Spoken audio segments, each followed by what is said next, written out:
오랜만에 다들 오셨으니 서로 인사들 하십시오. 주님의 이름으로 사랑합니다. 주님의 이름으로 사랑합니다.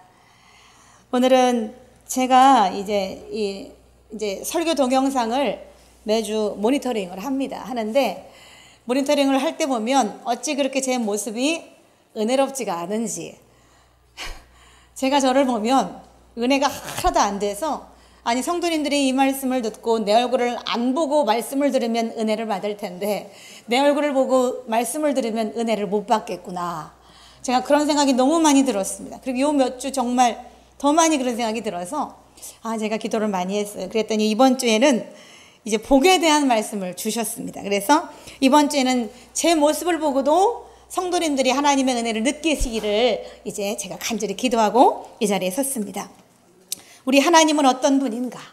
하나님의 속성에 대해 잠깐 알아보면, 하나님은 창세기 1장 1절에 쭉 나오는 이제 천지를 창조하셨죠. 그래서 그 하나님을 창조의 하나님이다 이렇게 말씀합니다. 그리고 생육하고 번성하고 땅의 모든 것에 다스리라 라고 말씀하셨어요. 그래서 이 모든 것을 통해서 하나님이 이 모든 창조물들의 인간의 주인이라는 사실을 이제 우리에게 간접적으로 말씀하시기도 하시지요. 또 창세기 12장에 보면 아브라함이라고 하는 이제 첫 번째 족장을 통해서 그에게 복의 근원이 되라고 말씀하셨고, 우리는 그를 통해서 그의 후손으로서 하나님의 복을 누리고 살아간다는 말이지요. 그래서 하나님은 그 아브라함에게 부어줬던 그 은혜만큼 은혜의 하나님으로 우리에게 임하신다는 사실입니다. 또 출애굽기 3장 14절에 보면은 나는 스스로 있는 자다라고 하시면서 영존하시는 하나님이심을 자신을 드러내신다는 거죠. 또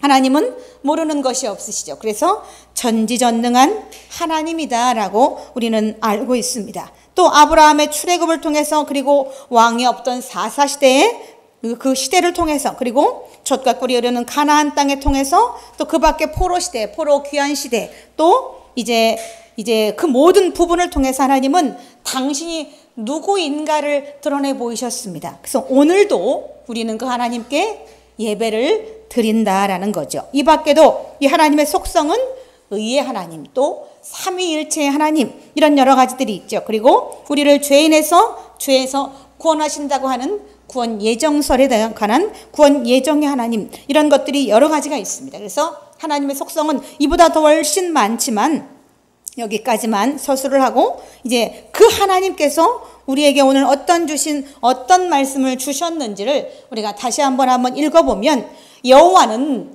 내게 복을 주시고 너를 지키시기를 원하며 여호와는 그 얼굴을 내게 비추사 은혜 베푸시기를 원하며 여호와는 그 얼굴을 너를 향하여 드사 평강 주시기를 원하노라 라고 오늘 우리에게 말씀하셨어요. 여기 보면 네 가지의 축복이 나옵니다. 첫째는 이제 복을 주신다. 그리고 둘째는 나를 지켜주신다. 그리고 그 나에게 은혜를 베풀어 주시고 또 평강을 주신다. 이렇게 네 가지를 말씀하고 있습니다. 이 네 가지, 복을 주시고 나를 지키고 은혜와 평강을 주신다. 이것은 어쩌면 우리 인생의 전부가 아닐까요? 우리의 인생 모두를 하나님께서 오늘 책임지신다라고 말씀하십니다. 세상에 환난이 많은데 그런 세상 속에서 나를 지켜주시고 또 내게 복을 주시고 은혜와 평강을 주신다니 이보다 더 큰 감사는 없을 것입니다. 근데 실은 사람들이 이렇게 복받을 만한 존재가 되는가? 그렇지 못하죠. 우리는 하나님의 말씀 앞에 늘 죄인입니다. 알고 짓고 모르고 짓고 수많은 죄를 짓는, 죄에서 벗어날 수 없는 그런, 하나님 앞에 나아갈 수 없는 존재임에도 불구하고 하나님은 우리에게 너에게 복을 주시고 너를 지키고 내게 은혜와 평강을 주신다라고 말씀하고 있으니 얼마나 감사한지요. 근데 인간의 마음 바탕을 살펴보면 인간의 마음 바탕은 이렇습니다. 사촌이 땅을 샀어요. 사촌이 엊그저께 58평 아파트를 샀어요. 너무너무 축하한다 라고 말하지만 속에는 나는 없는데 라고 하는 그런 이중성이 인간에게 있단 말이죠. 그래서 은근히 악한 이중성이 있어서 그 이중성은 우리의 내면에 깊이 뿌리 박힌 원죄 때문에 우리는 그렇다는 거죠. 그런데 하나님은 그런 우리의 죄의 허물을 씻을래야 씻을 수 없는 우리의 이 유전자가 우리는 황인종이죠. 이 누런 혈통이 황인종인데 이 황인종의 이 혈통을 우리가 피부를 아무리 닦아내도 이 누런 혈통의 이 피부색은 변할 수 없어요. 그런 것처럼 우리 속에는 씻어내야 씻어낼 수 없는 죄성이 있음에도 불구하고 하나님은 우리에게 너무너무 사랑한다. 귀하고 존귀하게 내가 너를 지었다. 이렇게 늘 말씀하시면서 우리에게 남보다 내가 너를 귀하게 지었다. 나는 너가 잘 되기를 원한다. 이렇게 늘 말씀하시면서 오늘 이 민수기 6장에 4가지의 그 축복의 말씀을 주셨습니다. 그런데 사람은 끊임없이 죄를 짓고 끊임없이 그 죄로 인해서 하나님과 교통이 끊어진단 말이지요. 내가 죄를 지으면 하나님과의 교통이 끊어져요. 그런데 그것을 알면서도 우리는 죄를 짓습니다. 그래서 그 교통이 영원히 지속되게 하기 위해서 이 땅에 메시아 되신 예수님이 오셨어요. 그래서 그 끊어진 다리를 예수님의 몸으로 이으셨어요. 그래서 우리는 예수님의 몸을 입고 예수 이름으로 기도한다라고 하는 그 기도를 통해서 예수의 이름으로 하나님께 다다르는 그런 존재가 되어서 오늘 우리는 하나님께 나와서 이렇게 예배를 드리고 하나님의 자녀라는 축복을 받고 있습니다. 근데 구약 성경에는 아모스라고 하는 선지자가 있습니다. 그는 주전 700년 전의 사람인데 그는 성경 속에서 이런 말을 하고 있습니다. 아모스 8장 11절에 보면 주 여호와의 말씀이니라. 보라 날이 이를지라 내가 기근을 땅에 보내리니 양식이 없어 주림이 아니요 물이 없어 가람도 아니요 여호와의 말씀을 듣지 못한 기갈이라.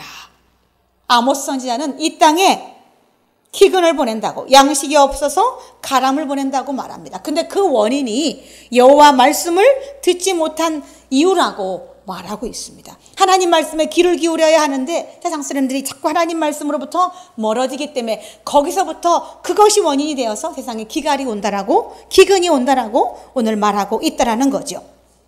이스라엘 백성들이 하나님의 언약을 깨고 너희가 내 안에 거하면 네가 내 안에 거하면 나는 너희 안에 거하고 이렇게 말씀하시는데 우리가 하나님 안에 거하지 않으므로 언약이 깨져버렸어요.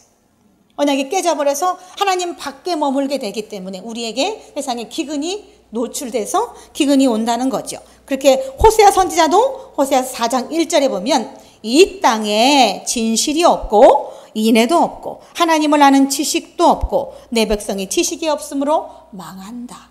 이 지식은 세상적인 지식을 얘기하는 것이 아닙니다.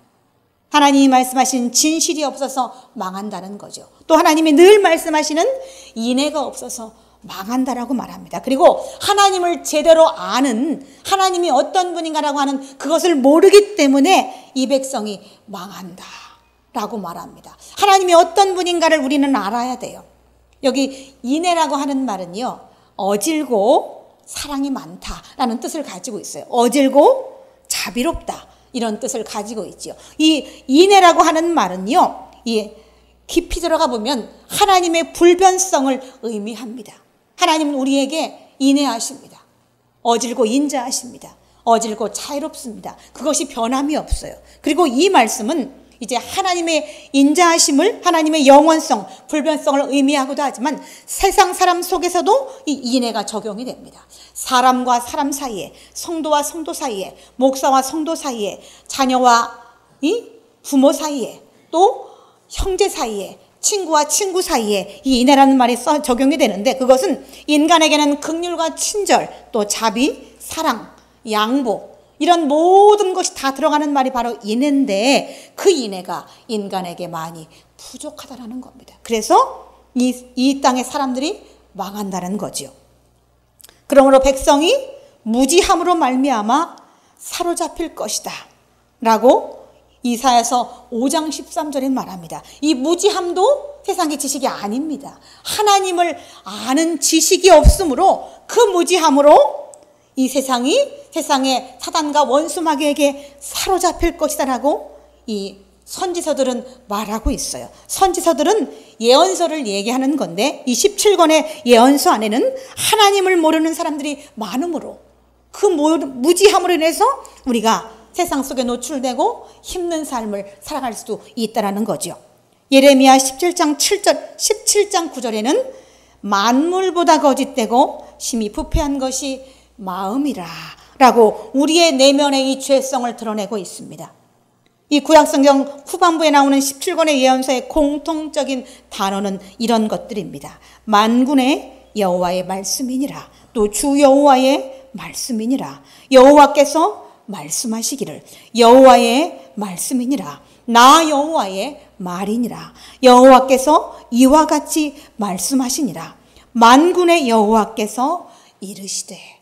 여호와 여호와 여호와 여호와야라는 얘기를 선지자들이 그들이 그 입을 열어서 말할 때는 여호와라는 말을 늘 강조하면서 말씀을 그들이 전하는 이유는 그 말이 아모스의 말이 아니요, 호세아의 말이 아니요, 이사야의 말도 아니고 예레미야의 말도 아니고 주 여호와 하나님의 말씀이라는 것을 강조하기 위해서 주 여호와의 말씀이니라 라는 말을 한다는 거죠.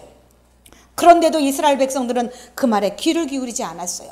이 말이 여호와 하나님의 말씀이다라고 그들에게 누차 강조했어도 이스라엘 백성들은 그 말에 귀를 기울이지 않고 세상으로 나가버렸다는 겁니다. 그래서 시간이 지나고 가나안 땅에 들어가서 번성하게 되자 이스라엘 백성들은 하나님을 버렸어요. 그들이 잘 되고 형통하고 그 아무 대가 없이 가나안 땅을 그들의 땅으로 받았지만 그들의 감사하는 마음은 오래가지 못해서 그들은 결국 하나님을 떠나고 하나님을 버리고 말았어요. 그러자 그들에게는 수많은 기근과 환란이 끊임없이 반복이 되었죠. 그러자 하나님은 그들의 울부짖음소리에 또다시 반응하셔서 그들에게 또다시 평안을 주고 그들이 또다시 번성하게 되면 또다시 하나님을 버리고 그러면 또 그들이 또 울부짖고 기도할 때 또다시 돌아오셔서 그들을 안아주시고 이런 이 역사가 계속해서 반복해서 지금까지 왔다는 거죠. 우리나라도 이 복음 130년의 역사를 가지고 있습니다. 그런데 이 복음이 들어와서 130년 동안 우리나라는 정말 놀랍도록 세계 역사상 유례를 찾아볼 수 없을 만큼 그렇게 경제적으로 성장하고 놀랍게 성장하고 발전한 나라가 바로 우리나라죠.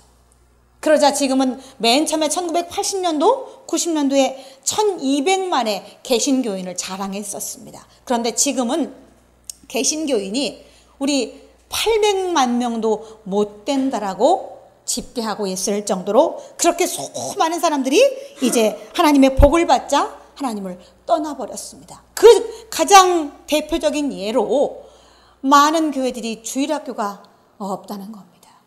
저희 교회도 주일학교가 없어요. 우리 교회뿐인가요? 우리나라 교회 전역에 무려 50% 이상의 교회에 주일학교가 없다는 겁니다. 이것은 미래에 예수를 믿는 사람이 그만큼 준다는 얘기죠. 우리 어렸을 때는 학교와 주일학교, 교회에서 예배드리는 그곳을 학교라고 이름했어요. 그래서 주일학교라는 곳에서 우리가 예배를 드리면서 그렇게 자랐어요. 초등학교 때부터 유치원 때부터 주일학교에서 말씀을 듣고 예배하고 찬양하면서 그렇게 자라서 그 아이들이 성인이 되고 또다시 예배를 드리고 또 그 사람이 아이를 낳아서 그 아이를 또 교회 주일학교에서 성장시키면서 이렇게 해서 교회가 계속해서 이 교회 기독교인 인구가 늘어났는데 이제 더 이상 부모들이 아이를 교회에 보내질 않아요. 교회에 보내질 않아요. 우리나라 교회에 목사님들의 자녀도 교회를 섬기지 않는 자녀들이 많다는 겁니다.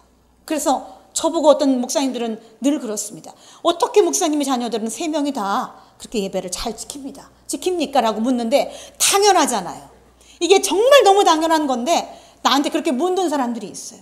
어떻게 아이들이 그렇게 예배를 잘 드리냐고. 이렇게 묻는 자체가 문제인데 그러니 목사님의 자녀들도 예배를 떠나 있으니 성도들의 자녀, 권사님 자녀, 집사님 자녀, 장로님 자녀들이 교회를 떠나는 것은 거의 그렇게 이상한 것이 아니라는 겁니다.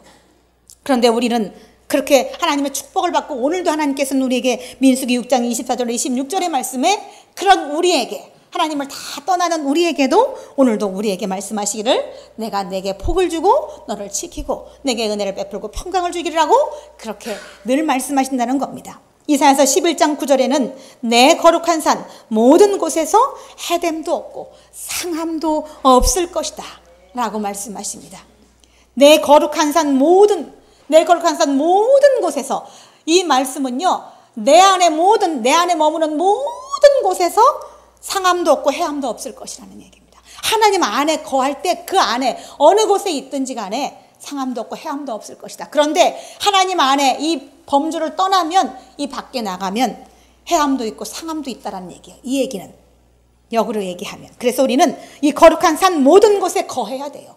하나님의 산에, 하나님의 이 시온의 산 안에 우리는 거해야지만 우리에게 해됨도 없고 상함도 없을 것이다. 이렇게 이사야서 11장 9절에는 말씀하십니다. 이 하나님을 바로 알면 하나님을 바로 섬기게 됩니다. 하나님을 두려워할 줄 알게 되죠. 하나님을 바로 알게 되면 또 행동에, 언행, 심사에 조심하게 됩니다. 또 우리는 보이지 않는 것을 추구하고 삽니다. 그렇지 않아요? 우리는 보이지 않는 것을 추구해요. 우리는 보이는 것에 연연하지 않습니다. 또 입만 열면 감사, 입만 열면 기도, 또 입만 열면 찬양합니다. 여러분도 그러시죠? 아멘. 여러분도 그러시죠? 저는 입만 열면 감사가 그냥 나와요.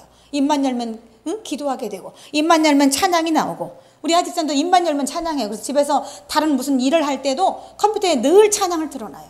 저는 오히려 집에서는 찬양을 많이 안 트는데, 우리 하집사님은 집에서 다른 일을 할 때도 무슨 뭐 주식 강의를 듣거나 무슨 이런 다른 걸 할 때도 늘 아침에도 컴퓨터에 찬양을 틀어놔요. 그러니까 어떨 때 보면 저보다 더 믿음이 좋은 것 같다는 생각이 들다가도, 어떨 때는 또 좀 아닌 것 같은 생각이 들 때도 있고 그렇기도 하지만, 어쨌든 이 모든 일상이 찬양으로 시작해서 찬양으로 끝나요. 마음이 힘들 때 하나님을 바로 알면, 바로 섬긴다는 말은 마음이 힘들 때 하나님을 더 붙잡아요. 이 온전한 크리스찬들은 힘들 때 더 주를 찾아요. 세상에 나가서 막 무슨 방법이 없을까, 이런 방법 찾지 않고 하나님께 더 바짝 붙어봐서, 하나님 내가 이렇게 힘듭니다, 하나님 나를 도와주십시오, 이렇게 하나님께 더 가까이 간다는 얘기죠. 하나님을 알면 알수록 더욱 함부로 행동할 수 없는 것이 바로 크리스찬들의 특징 중에 하나지요. 그래서 하나님의 말씀을 믿고 하나님 앞에 나아가게 된다는 겁니다. 그런데 이렇게 말씀하시는 분들이 있어요. 뭐 살기 너무 힘든데 당신도 한번 먹고 살기 한번 힘들어 봐라. 이 숨이 턱까지 한번 차서 한번 살아봐라. 그렇게 하나님만 찾게 되는가? 이런 말씀하시는 분도 있습니다. 물론 그럴 수도 있겠지요. 저는 그런 마음도 이해합니다. 얼마나 힘들면 마음에 그런 생각이 들까라고 하는 생각도 들지만, 우리 그리스도인들은 힘들면 하나님께 나갑니다. 힘들면 주여부터 나옵니다. 주여, 하나님 주여 힘듭니다. 하나님 힘들어도 주여, 감사해도 주여, 이렇게 주여가 입에 붙어 있어서 저는 잘 때도 주여를 해요. 지금은 안 그러는데 전에는 잘 때 자다가도 주여가 그냥 나도 모르게 주여라는 이 호칭이 자꾸 나와서, 잘 때 나도 모르게 주여가 나와서 자다 보면 내가 그러고 있는 거예요. 꿈을 꾸다가도 주여 이런 말이 나와요. 그러니까 그 정도로 우리 아이들은 어렸을 때 놀 때도 주여하고 놀았습니다. 주여하고. 아주 어렸을 때요, 우리 애들이 어렸을 때, 진영이 이렇게 어렸을 때 이 유아실에 이렇게 애들을 놔두고 거기서 앉아서 예배를 드리면 애들이 노는 놀이가 있어요. 놀이가 뭐냐면 방언하는 놀이, 주여 부르는 놀이, 이런 놀이를 해요. 그래서 애들이 앉으면요, 주여! 주여 이렇게 하면서 놀아요. 그리고는 랄랄랄랄랄라 이거 있잖아요, 애들이요. 그 옆에 앉아서 그러고 놀아. 자기끼리 소꿉놀이 하는데 그게 놀이예요. 어른들 방언 흉내 내는 거. 우리 명수가 그거 잘하는데요. 그래서 방언 흉내 내는 그게 놀이예요. 그리고 손을 번쩍번쩍 돌아가면서 주여 주여 하고, 유튜브에 저번에 제가 언젠가 보니까 어떤 애기가 어떤 목사님네 가정의 손자인가 봐요. 그런데 걔는 그 자기 할아버지 목사님의 설교하는 걸 흉내내는 거야. 그래가지고는 할아버지가 하듯이 제스처를 하면서 막 이렇게 하면서 맞습니다, 맞습니다 이러면서 애가 그걸 찍어놨는데 너무너무 귀여운 거예요. 그리고 애가 막 랄랄랄랄랄 막 이렇게 하면 그 누구를 해서 막 기도해주는 자기 할아버지 이렇게 막 안수할 때 목사님들이 이렇게 막 세게 안수하시거든. 이게 예수 이름으로 이렇게 하는데 애가 막 이렇게 하면서 하는데 너무너무 귀여운 거예요. 그래서 내가 이 예수를 잘 믿는 사람들은 이게 모든 일상이 다 하나님과 연결되어 있어요. 놀아도 예수를 놀이를 하고 놀고, 애들도 그거를 몸에 배서 놀아도 그런 놀이를 하고 논단 말이죠. 저 시장에 밖에 나가서 놀이터 가서 시소 타고 노는 게 아니라 주여 주여 이런 거 하고 놀라, 랄랄랄랄라 이런 거 하고 논단 말이죠. 애들이 놀아도. 그래서 우리가 일상이 하나님께 쫙 붙어 있으면 하나님은 너에게 복을 주시고 내가 너를 지키고 내가 은혜와 평강을 준다라고 그렇게 말씀하시는데, 그런데 하나님부터 멀어지면 어떨까요? 하나님부터 멀어지면 그럼 이런 놀이 하지 않아요. 이제 애들끼리 이제 기적놀이, 기절놀이 이런 거 합니다. 목 졸라서 기절놀이 이런 게 놀이예요. 요즘 중고등학생들 한동안 그게 유행했었죠. 목을 졸라서 짧은 시간에 단시간에 기절시키는 거. 근데 그게 굉장히 위험한 놀이라고 합니다. 하나님 떠나면 이런 놀이 해요. 그리고 때리는 놀이 합니다. 아이를 하나를 가운데 앉혀놓고 때리고 놉니다. 때리고 아이가 고통스러워하면 그것을 즐기는 놀이 해요. 세상과 가까워지면 이렇게 삽니다. 그리고 세상과 가까워지면요, 어려움이 올 때요, 세상에 나갑니다. 막 나이트클럽에 가서 술 먹고 친구랑 같이 막 이상한 짓 하고 이렇게 합니다. 힘들면 막 역으로 나가요.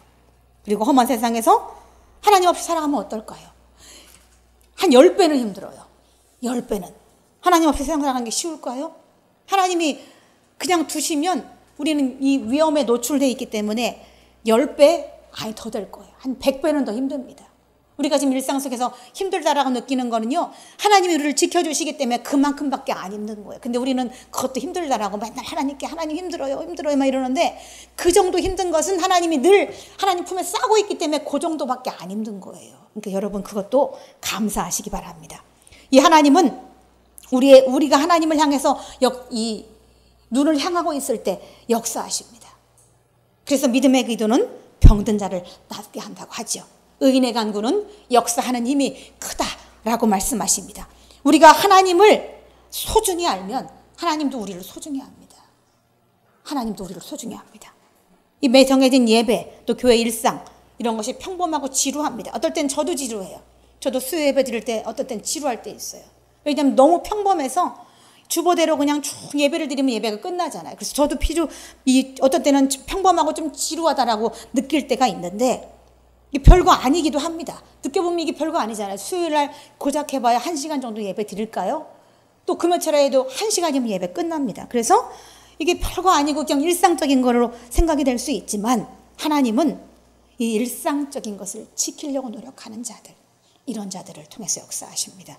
하나님은 변함이 없어. 하나님은 회전하는 그림자도 없다 그러셨어요. 하나님은 그림자도 없이 늘 동일하세요. 늘 그 자리에 그 은혜로, 그 역사하심으로, 그 능하심으로 우리에게 늘 한결같이 계시는데, 그래서 우리가 이 변함이 없게 산다는 것은요, 우리가 하나님 앞에 노력한다는 증거예요. 그래서 우리가 이 일상을 지키려고 노력하는 것, 이것은 하나님을 굉장히 기쁘시게 하는 사실이라는 사실을 여러분이 기억해야 됩니다. 야곱은 이제 라반의 집으로, 자기 외삼촌 집으로 가는 중간에 돌을 베고 잠이 들었어요. 잠을 들어서 꿈을 꿔보니까 사닥다리가 하늘에서 내려와서 하나님의 천사가 오르락 내리락 하는 걸 꿈을 꾸게 돼요. 그리고 그 자리에서 잠을 깨자마자 자기가 베었던 그 베개를 단을 쌓고 거기에서 하나님께 예배를 드렸어요. 여기가 바로 하나님의 집이다 라고 해서 베델이라고 하는 이름을 세우고 그곳에서 예배를 드렸어요. 꿈만 꿔도 예배를 드렸단 말입니다. 이 야곱은. 그리고 야곱은 라반의 집에서 양을 칠 때도 오직 하나님만 생각했어요. 그래서 그 양을 칠 때 얼룩지고 점지는 거를 자기에게 달라라고 그렇게 서원했을 때 하나님만 생각했어요. 하나님이 자기를 통해서 자기에게 역사하실 것을 그는 믿었어요. 그래서 그는 늘 일상의 속에서 하나님을 의지했기 때문에 하나님이 이 야곱의 일상에 기적을 보이셨어요. 순종 양들을 통해서 점 있고 얼룩진 것들이 수도 없이 나게끔 하시는 그런 기적을 보이셨다는 말이죠. 요셉도 억울하게 감옥에 같이 들어갔지만 늘 하나님 말씀에 중심이 있었어요. 그래서 자기를 모함했던 보디발의 아내를 다시 정죄하지 않았어요. 왜냐하면 하나님이 내 죄 없음을 아신다고 그는 생각했어요. 요셉은. 그래서 내가 죄가 없고 그녀를 법탈하려고 한 적도 없기 때문에 그 중심을 하나님이 아실 거라고 생각하고 감옥에 있을 때도 오직 신실하게 하나님 말씀만 붙잡고 거기서 견뎠죠. 그랬더니 요셉이 대애굽이란 나라의 총리가 되었습니다. 하나님은 우리를 눈동자같이 보고 계십니다. 내가 비록 억울할 때에도 하나님은 내 중심을 내가 지키고 있을 때 하나님이 나를 알아요. 내가 안다. 요셉에게 내가 안다. 네가 죄 없고 네가 얼마나 억울할지 내가 안다. 그 중심을 얼마나 힘들었겠어요. 요셉이 그 중심 지키는데 누명 쓰고 감옥에 갇혔을 때 얼마나 기가 막혔어요. 하지만 요셉은 단 한 번도 입으로 나는 죄진 적이 없다. 저 여자가 나를 모함한다라고 말하지 않았다는 거예요. 그 여자를 모함한다라고 그 여자를 정죄했으면 그 여자가 죄를 받았겠죠. 하지만 요셉은 하나님 앞에 하나님 나는 잘못하지 않았습니다 라고 하는 자기 중심을 지키면서 그렇게 살아갈 때 그것이 기간이 2년인지 3년인지 알 수 없어요. 하지만 그 기간 동안 그가 중심을 지키자 하나님은 그의 중심을 보시고 과연 요셉의 그릇이 크구나 라고 하면서 대애굽이란 나라의 총리의 자리에 그를 갖다 놓으셨다는 겁니다. 여러분의 일상에도 이런 일은 일어날 수 있습니다. 저는 제 일상에 기적이 매일마다 일어납니다. 제가 만나는 모든 것들은 다 기적입니다. 제가 할 수도 있을 때는 그렇게 할 수 없습니다. 저는 아무것도 할 수 없어요. 하지만 제 일상에 수없이 많은 기적들이 일어나는 것은 하나님께서 제 일상을 통해서 역사하시기 때문에 그런 일이 일어난다는 거죠. 야곱같이, 또 요셉같이 여러분에게 하나님께서는 지키고 복을 주신다라고 말씀하신다는 겁니다. 그리고 세 번째, 네 번째 말씀은 그 얼굴을 내게 비추사 은혜를 베푸시고 그의 얼굴을 너를 향하여 드사 평강 주신다라고 말씀하고 있습니다. 이 은혜와 평강은요, 인간이 죄를 덜 지게 하는 수단입니다. 은혜가 있고 평강이 있으면요, 불평하지 않게 돼요. 남을 쉽게 용서하게 돼요. 그리고 얼굴도 밝아져서 그 밝은 얼굴이 남에게 전가되어서 그 만나는 사람들도 그 사람 때문에 은혜를 받고 평강을 누리게 된다는 거죠. 그래서 우리는 이 은혜와 평강이 얼마나 중요한 건지를 압니다. 이 은혜가 뭐예요? 라고 한번 물어보면 은혜를 사전에 찾아봤더니 고맙게 베풀어 주시는 신세나 혜택을 얘기한대요. 곧 이것은 하나님이 베풀어 주신 은총이 바로 은혜라는 사전적인 용어예요. 이 베풀어 주시는 것에 대해서 고마움을 아는 것이 바로 은혜죠. 하나님이 베풀어 주시는 것에 대해서 감사한 것을 아는 것이 바로 은혜예요. 만물을 다스리게 하시고 또 먹이시고 입히시고 복을 주시는 그 혜택이 은혜인데 하나님의 은총을 아는 것이 바로 은혜이다라는 거죠. 이 하나님의 은혜를 아는 사람은 하나님 곁에 머물고 싶어 합니다. 이 1997년에 콜롬비아의 어느 군기지 초소에서는 이 파블로 몬카요라고 하는 한 청년이 콜롬비아 무장혁명군에게 납치되었습니다. 그래서 그 일은 TV에 이제 방영이 되었지만 이 당시에 무장혁명군에게 이 사람들이 잡혀가고 납치되고 죽이는 일은 굉장히 흔했다고 그래요. 그래서 이 파블로 몬카요가 이 무장혁명군에게 납치된 일은 금방 사람들 속에서 잊혀졌어요. 그러나 그의 아버지 구스타포 몬카요는 그 아들을 잊을 수 없었죠. 그렇게 시간이 10년이라는 시간이 흘렀습니다. 그의 아버지 구스타포 몬카요는 더 이상 기다릴 수가 없었어요. 그래서 아들을 찾기 위해서 도보 여행을 떠났습니다. 맨 처음에 이 콜롬비아 수도였던 보고타를 시작해서 나라 전역을 다 돌았어요. 아들의 이 얼굴이 박혀있는 이 셔츠를 입고 그 다음에 손과 발에 쇠사슬을 걸고 콜롬비아 전역을 다 돌았습니다. 그리고 베네수엘라, 에콰도르, 프랑스, 스페인까지 그리고 바티칸까지 그 아들의 얼굴이 그려져 있는 셔츠를 입고 또 몸에다가 손과 발에 쇠사슬을 걸고 그렇게 걸어서 내 아들을 구해주십시오라고 하는 그런 여행을 무려 약 1100km 이상을 걸어서 그 아들을 구해달라고 하는 호소를 전 세계 전역에 다니면서 유럽 전역에 다니면서 했다는 거죠. 그리고 결국 그 일은 TV에 방영이 되었어요. 그래서 국제 적십자사와 또 주변국의 이 중재로 인해서 도움을 받고 13년 만에 아들을 되찾게 돼요.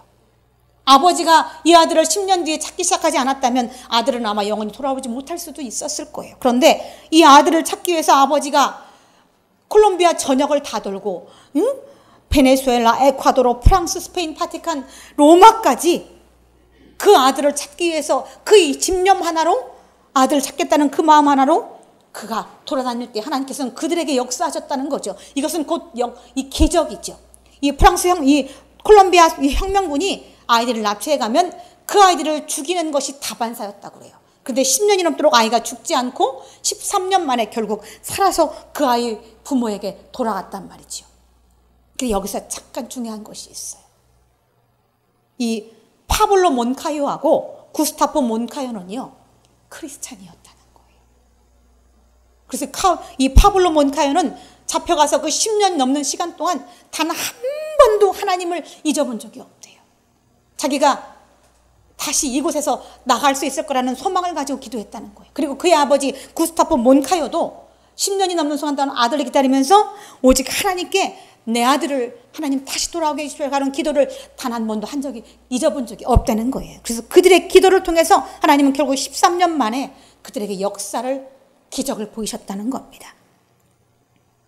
비록 아들이 고생을 하긴 했지요. 13년 동안 고생하긴 했지만 하나님의 은혜가 있었기 때문에 세간에 알려지고 아들이 다시 아버지 품으로 돌아올 수 있게 되었다는 겁니다. 이보다 더 큰 은혜가 어디 있겠어요. 13년의 그 세월이 비록 힘들긴 했지만 그 시간 동안 얼마나 하나님과 긴밀한 교제가 이루어졌겠어요. 그것은 말할 필요도 없는 거죠. 로마서 8장 39절에 보면 높음이나 깊음이나 다른 어떤 피조물이라도 우리 주 예수 그리스도의 사랑 안에서 끊을 수 없으리라 라고 말합니다. 높음이나 깊음이나 그 어떤 것도 예수 그리스도의 사랑 안에서 우리를 끊어낼 수 없다라고 말합니다. 이 평강이라는 말은 이 바닷물이 잔잔하듯이 마음에 분노가 없고 불평이 없는 것을 말하는 게 바로 평강이죠. 평강과 비슷한 말이 바로 평안이라는 말이 있죠. 평안. 이 사람들 중에 유난히 평안하고 또 은혜가 있는 사람들이 있어요. 그러면 그 사람과 같이 있으면 자기도 모르게 입꼬리가 이렇게 올라가요. 마음에 평안이 오고 은혜가 임한다는 사실이죠. 여러분도 그런 은혜의 사람이 되시기를 예수님의 이름으로 축원을 드립니다. 이스라엘 백성이 죄를 짓기 시작한 것은 그 마음에 평강이 없었기 때문에 그렇습니다. 계속해서 뭔가 부족한 것을 불평을 하기 시작했기 때문에 그 마음에 평강이 없어져 버렸다는 겁니다. 이 삶의 평강을 잃자 그들은 불안해지기 시작했어요. 그래서 자기들 나름대로 방법을 찾기 시작했는데 그것이 바로 자기들을 지켜줄 신을 만들어서 숭배하는 것이었어요. 근데 하나님은 그로 인해서 더욱 그들에게 진노하셨고 그들은 그 우상 숭배를 하면서 하나님으로부터 더 멀어져서 결국 돌아올 수 없는 길까지 갔었던 때가 이스라엘 백성들의 역사 속에 있었습니다. 이 그리스도를 본받아라고 하는 이 토마스 아케폰스의 이 책을 보면 먼저 당신 자신부터 평화로운 사람이 되도록 힘쓰십시오. 이 평화로운 삶은 학식이 있는 사람보다 더 많은 선을 행하게 합니다. 선하고 평화로운 사람은 모든 것을 선으로 바꿉니다. 자기 스스로 평화를 지킬 수 없는 사람은 다른 사람에게 평화를 줄 수 없습니다. 라고 말하고 있습니다. 이 세상에서 우리가 갖는 이 평화는 역경을 회피함으로 얻어지는 것이 아니며 오히려 역경을 겸손하게 받아들임으로 인해서 극복할 때 평화라는 것이 우리에게 임한다는 사실입니다. 그런 사람은 자신을 정복한 사람이고 세상의 주인이고 또 그리스도를 자기의 친구로 삼은 사람이며 하늘나라의 상속자가 된다는 사실. 이 신라곤이라고 하는 이 책의 저자인 밀튼은 마음이 천국을 만들고 또 지옥을 만든다라고 말하고 있습니다. 이 존 버년의 철로 역정이라고 하는 책을 읽어보면 이 주인공 크리스찬은 천국을 찾아서 떠납니다. 이 주인공은 도시가 곧 멸망한다는 얘기를 듣고 불안해서 천국을 찾아서 떠나게 되었어요. 그리고 온갖 고생 끝에 천국 앞에 다다랐어요. 그래서 천국 앞에 많은 사람들이 천국을 향해서 줄을 지어서 들어가는 걸 보고 그는 따라 들어갔을까요?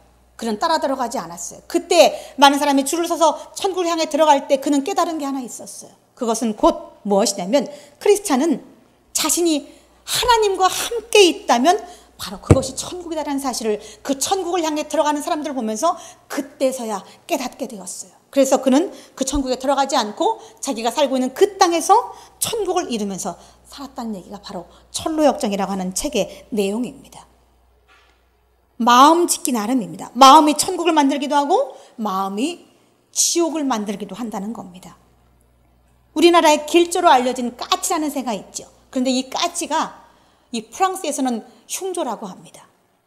그러니까 마음먹기, 우리가 여기는 것들은 다 마음먹기 따라서 다르게 역사한다는 거죠. 하나님은 나에게 평강을 주시고 나는 평강을 일구는 삶을 살아야 합니다. 밭을 일구듯이 마음의 평강을 일구는 삶은 마음을 어찌 먹느냐에 따라서 달라질 수 있다는 겁니다. 하나님은 이미 우리에게 평강을 주셨는데 그 평강을 내가 볼 수가 없어요. 내 안에 이미 하나님은 하나님의 평강을 주셨는데 내가 볼 수 없을 때가 있다는 거죠. 욥이라고 하는 인물이 성경에 나오죠. 욥은 계속해서 자신을 비난하는 세 친구에게 욥기 21장 23절과 25절에 이렇게 말하고 있습니다. 어떤 사람은 죽도록 기운이 충실하여 안전하고 평안하고 그의 그릇에는 젖이 가득하며 그의 골수는 윤택하고 어떤 사람은 마음에 고통을 품고 죽음으로 행복을 맛보지 못하는도다. 이 사람은 욥은 머리부터 발끝까지 욕창이 생기고 그곳에 구더기가 드글드글할 때 이렇게 고백했어요. 어떤 사람은 죽도록 기운이 충실하고 안전하고 평안하고 또 그릇에는 젖과 꿀이 가득하고 그의 골수는 윤택하다라고 하나님 앞에 고백하고 있다는 겁니다. 욥의 모든 삶은 다 잃어버린 삶이었어요. 자식도 재산도 그의 몸의 건강도 다 잃어버렸어요. 그런데 그런 상황에서도 그는 하나님 앞에 안식을 고백하고 있다는 겁니다. 이 평강이라는 말의 뜻은요, 쉴 곳이라는 뜻을 가지고 있어요. 쉴 곳, 쉴 곳. 이 하나님의 평강은 이 하나님이 자기 백성들에게 늘 함께 계신다는 뜻을 가지고 있어요. 평강이라는 말은 하나님이 내가 너와 함께 한다는 뜻을 평강 속에 담고 있다는 겁니다. 또 로마서 15장 34절에 보면 평강의 하나님께서 너의 모든 사람과 함께 계실 것이다 라고 성경에 기록하면서 우리와 함께 하시는 하나님을 말씀하고 있고, 또 빌립보서 4장 7절에는 그 마음과 생각을 지켜주신다 라고 말씀하고 있습니다. 하나님께서 세상에 줄 수 있는 평강이 있습니다. 그 평강은 세상에 줄 수 없는 거예요. 오직 하나님만이 우리에게 줄 수 있는 것이 바로 평강이라고 하는 겁니다.